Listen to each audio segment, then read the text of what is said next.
is what happens this when your... I'm like chatting to brides, and then this happens. I'm sure they don't mind. Starts licking herself on camera or something. Yeah.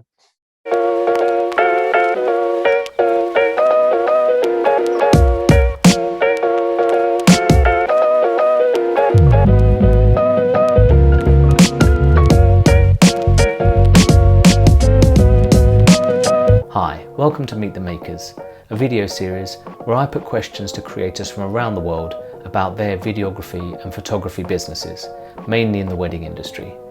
But first, I want to share with you a short video about a workshop for videographers and photographers that I have coming up later in the year.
If you'd like to learn more about the workshop, there's more information in the description below. Today, I'm going to be talking to Adam Wing of Adam Wing Films, a UK-based videography company. Adam's work is very natural, with a minimalist approach to the shooting and the editing, a great example of less is more. He also runs a YouTube channel for wedding filmmakers, as well as being very focused on the business side of things. So let's jump straight in with question 1.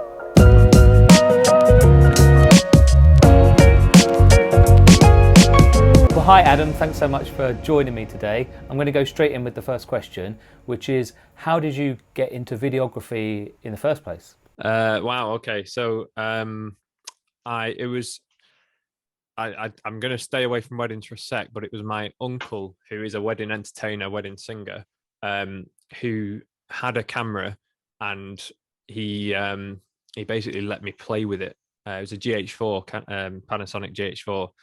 And I was doing some commercial work, and I was at uni doing computer science, and somehow I know it's not related, but someone was like, well, you do tech stuff, you do computers and stuff, so can you video this?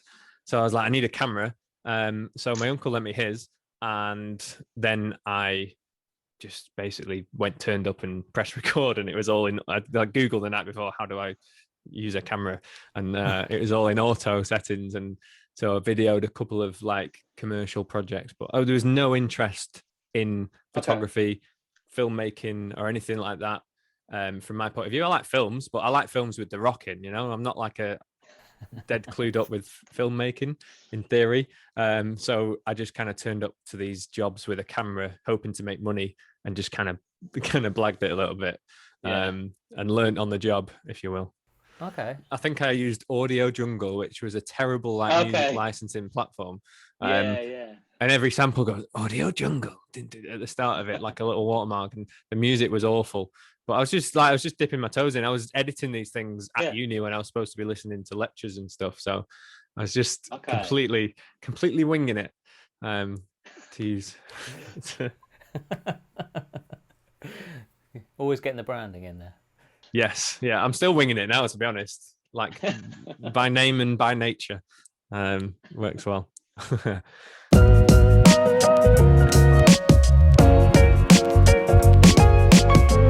Okay, well, so at what point do you think you turned it into a business, or you thought actually I could film weddings as full time? Yeah, so this is, I mean, I wanted to try and discern the two, because obviously it's very much, I was very quickly into weddings because it was my uncle that lent me the camera. After doing these jobs, he was like, because he's a wedding entertainer, he's like, oh, will you actually come and use the camera and film me at a wedding, and just film my set. He sings during the dinner, a bit like a singing waiter, but better. So he wanted some sort of promo material of that, so he asked me to film him at a wedding. And then I was filming him and his part of the day and just turning up and doing that, going home. And then we got chatting, and he said, people film weddings, like people get paid to film weddings. So I was like, I'll give that a go. And I started to film more of the wedding, did a few of these. So I started to film more of the wedding and the reactions to what he was doing, and less focus on him. And started to make these little mini wedding videos of just like that part of the day, the drinks reception, the dinner. So I did a few of those, and then I was like, yeah, I'm going to give this a go. Still using that GH4. So, and I was still learning the camera as well at that point. So it did happen very quickly. I did like a couple of commercial jobs just for a friend of a friend with a camera I'd never used before. And then straight, my uncle was like, why don't you try weddings? So I did. And it was like, £200 to film someone's wedding, which was a lot of beer money when I was at uni. So I was like, 200 quid, 300 quid. Wow. Yeah, I'll do that. Did you give those to the couple? Did they see what you did there? Or so this is it. He was paying me to come and do bits for him, and I started to film more of the couples, and then I was putting together little just like 2-minute videos to music, literally just no audio, just to music. And he was like, these are nice, I'll give them to the couple, I'll pass them on. And the couple's like, oh, wow, that's amazing, thanks Howard, who's my uncle. So he was getting credit for these things that I was doing. And he was just like, oh, here's something my nephew did for you. And the feedback was really nice, and they were sharing them on their Facebook, and all the guests were going, wow, look at that. And so it kind of gave me the bug for, like, imagine if I went and filmed the whole wedding and did it properly and charged money for it. And I reckon I could make. And obviously when I started, it was 2016. So the kind of wedding films were starting to become like these cinematic short things. So there was loads of stuff starting to be out there on the internet that I could use kind of for inspiration. And I just thought, I can do this. I'll give this a go. Yeah, and then you famously do quite a few weddings a year, or you at least did at a peak. Was that something that happened quite quickly? Did you just keep taking them on and on and on, or did you have a plan there? What? Yeah, I like how you say famously. I didn't. Infamously, maybe. Yeah, I suppose I'm known for doing quite a few. So I just kept saying yes. Obviously, when I started, I was charging relatively peanuts now, because I just a few £100, just wanted to get some portfolio and get out there. And I was at uni, I thought this was great money. So I just I said, I just got on, and I did the couple, and then their friends were asking me, can you come and do my wedding? And started to meet suppliers. And I was very lucky in that I had my uncle, who is this established wedding entertainer, knows the business of weddings inside and out, that most people don't have that kind of advantage. He was introducing me to suppliers that he knew. He's very business orientated, and the nature of what he does as an entertainer, it's selling himself, because he is his product. So from the off, I kind of took that on board, and I was selling myself to couples as much as the films themselves, maybe a little bit more, so I was doing this whole personal branding thing. And it just seemed to work well, and I'd met loads of people dead early on, and they were just like, oh, suppliers and venues were saying, can you come and do a video of this open day we've got? And I was just saying yes to everything. And just submerged myself in it with both feet, went to loads of networking events, entered awards, did everything, kept saying yes. And it quickly went. I think I did 16 in my first year, and then second year I did 49. which was dead annoying because I was 1 off 50. And I was super annoyed that I was just like one away. I was like, next year I'm going to get 50.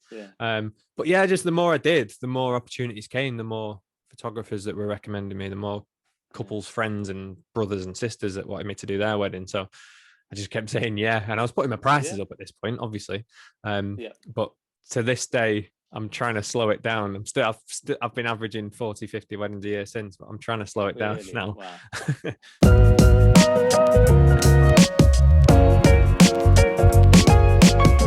So obviously, quite quickly, you started doing a lot of weddings. So how did you sort of settle on a style, and how would you describe it? Was it something you were thinking about straight away, or was it something that just had to happen organically as you were filming? Yeah, I suppose it. Yeah, I mean, it's always evolving organically.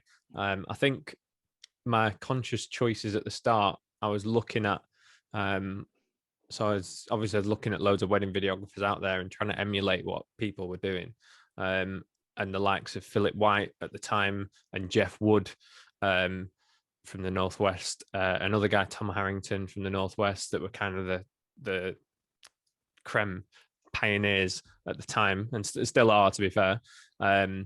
They had this whole kind of cinematic style and tight cropping and stuff and all that kind of thing.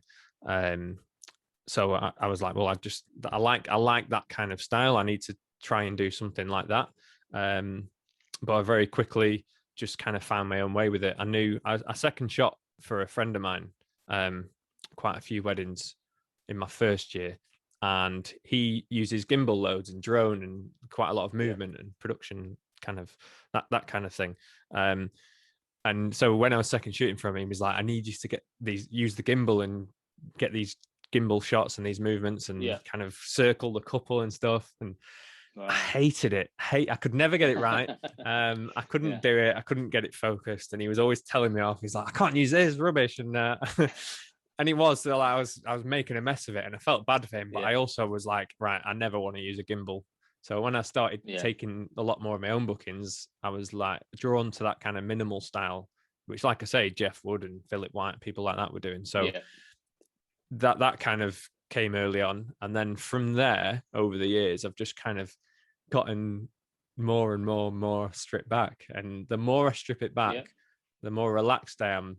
I think in the last year, I've settled on, well, maybe not last year because of everything, but the year before, I'd finally got happy with my style, if you will. And I've got like a consistent, I feel like my films are kind of natural and real, like home movie kind of style. They're less, I still try and call them cinematic, but they're a bit more relaxed now, which is how I approach the day and how I sell myself to couples. So I think it fits that the films have that kind of style as well. So I hope, and I like to think that they're, they're a little bit more rustic now. And the more I strip things back, the more rustic it gets. But that actually works for the kind of film style. I quite like that. So it's just kind of it's evolved naturally over time.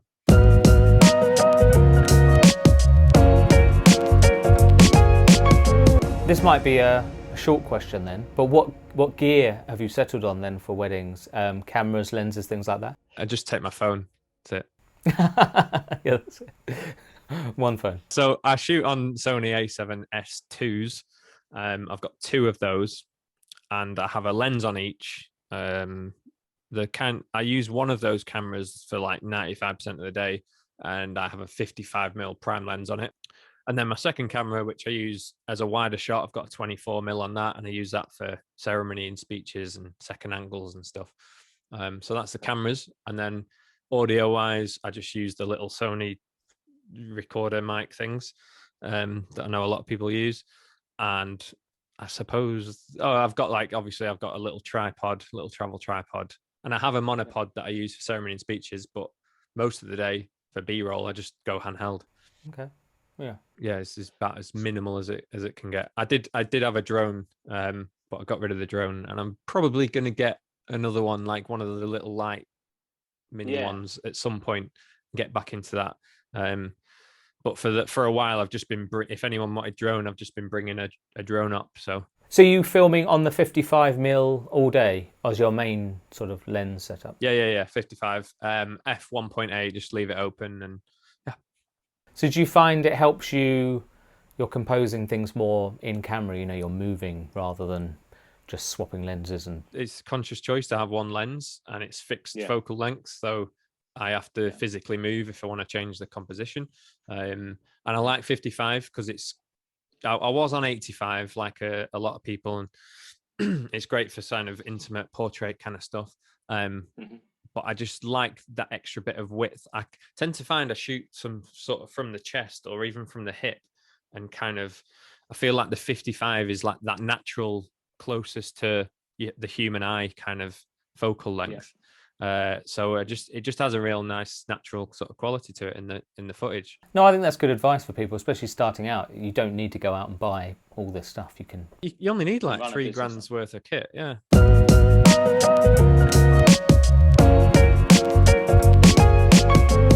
And what about editing software? What do you use when you're in post-production? Final Cut Pro. Okay. And color grading wise, so I edit in Final Cut, and then for color grading I use Film Convert, which is a plugin straight into Final Cut. I think that's pretty much about it software wise. Okay, so you actually just grade with Film Convert? You don't use any LUTs or anything like that? Well, I have a setting in camera, so I have my cameras set in a certain profile. It's kind of flattish, but still got enough colors so that I can kind of see it as it's pretty much going to be in camera, which I find I like to be able to see that when I'm shooting.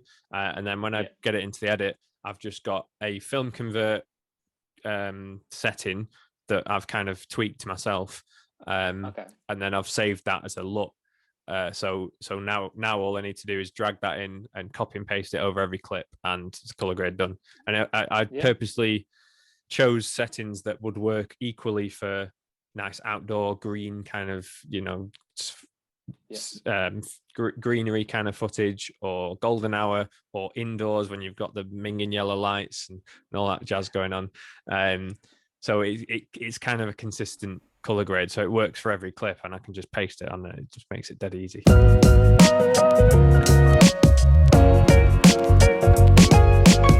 What would you say is your favourite part of the job then? Is it the filming on the day? Is it the editing? Is it just hanging out with people? Or is it just being your own boss? You know, what would you say is your favourite thing? That's a good question. I was going to say filming the wedding day. I love filming the day. I love, you know, sort of getting in with the bridesmaids and the bridal party in the morning, and then kind of having banter through the day and getting in amongst it at the party later on. So I love the whole wedding day. I love my relationship with my couples.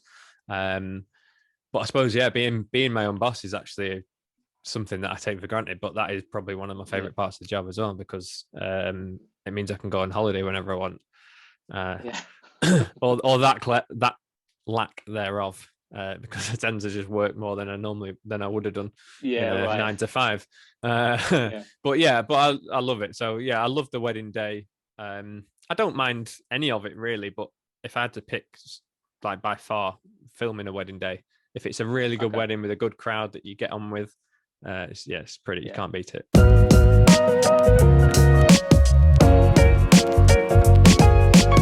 What would you say is the biggest mistake you've made on a job? It can either be like on the day itself, or it could just be things about pricing. You know, what would you say is the thing you've learnt over the years? I mean, if it's what mistake have I made, there's how long you got. I've made quite a few, some really funny stories and some pretty bad ones. Yeah, go for it. Definitely.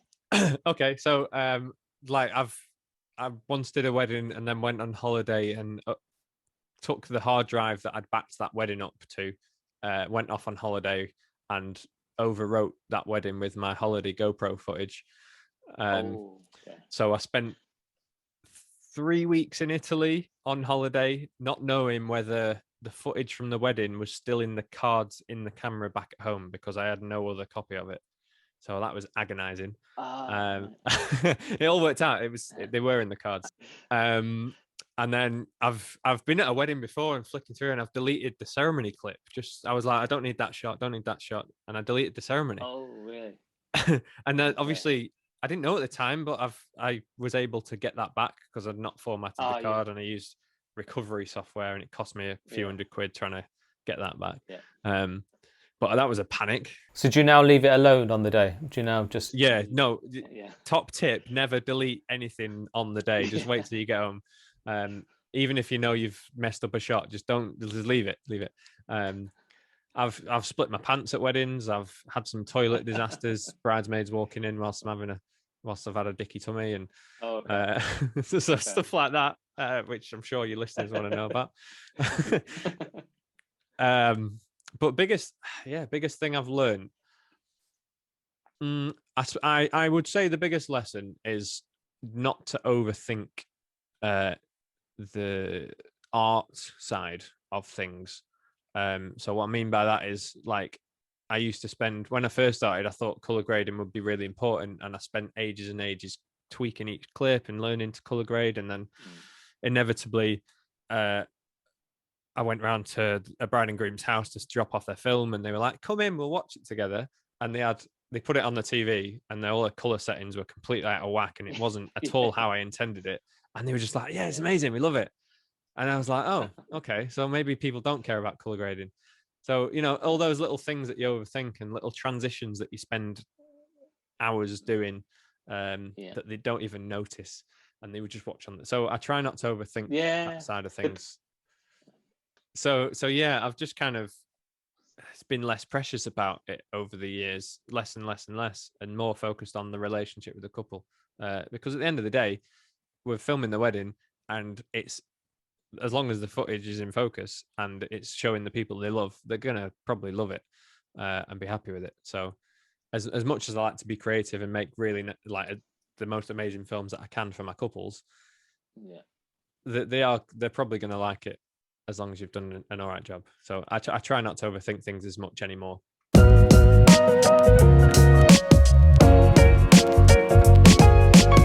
Who or what would you say has most influenced your work? It could be movies with The Rock in it. It could be music videos. It could be other filmmakers. I mean, you've mentioned a few filmmakers. What would you say most influences your work, your style, your business? Well, if it's my wedding business, it would be my uncle. Like, going back to him from day one, he was just brilliant to have in my corner. And I've basically based my whole entire approach around his business kind of methodologies, and it's just worked. And we're still pretty much business partners to this day. So that's always been huge. In terms of filmmaking, the wedding videographers I've mentioned, Jeff Wood, and there's a guy in the States called the Martins brothers, Henry Martins, I think, who's really cool. I like his stuff. And then going away from weddings, because I do, in the first year I'd watch loads of wedding films. These days I try and watch films. So I like compositionally, I like Wes Anderson, I like the Central kind of thing. And just, I could be watching the Bake Off and just be like, oh, that was nice. Do you know what I mean? And just see little things and be like, I'm going to try and apply that. But I'm Wes Anderson, I would say, was probably one of them, compositionally wise, one of my favorites.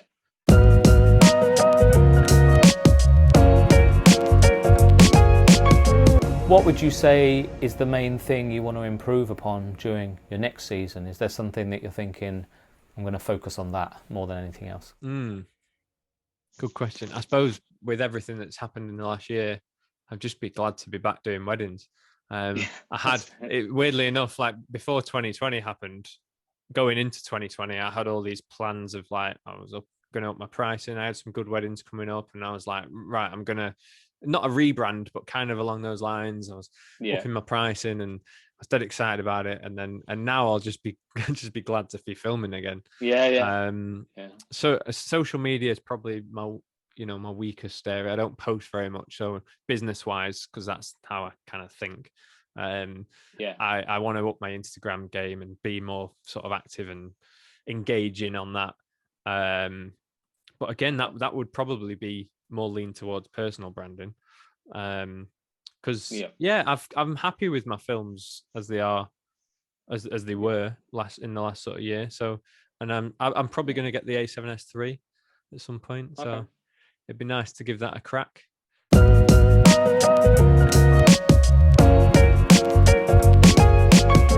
I think it's fair to say that like business has been something you focus on a lot. I know you have like a business course and everything like that. So for the final question, asking about a top tip for someone getting into the industry, what would you say is your top sort of business tip for someone who's starting out? Top tip. Okay. Networking. It was like the biggest thing that I did early on. Just get your foot in as many doors as you can, meet as many people as you can.